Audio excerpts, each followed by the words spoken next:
আসসালামু আলাইকুম। আজকে বোনের বাড়ি থেকে কাঁঠাল চলে আসছে।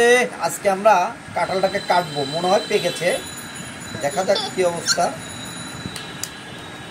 আবার একটু শক্ত শক্ত কাঁঠাল খাওয়া আমরা আবার পছন্দ করি, দেখি কি অবস্থা।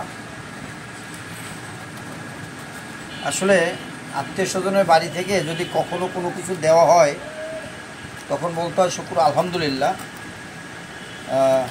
এবং যারা পাঠায় কষ্ট করে তাদেরকে ধন্যবাদ দিতে হয়। দেখি বিসমিল্লাহ বলে কীরকম হয়। ওয়াও, কাঁঠালগুলো ছোট ছোট কিন্তু খুবই সুন্দর। দেখি কেমন হয়েছে।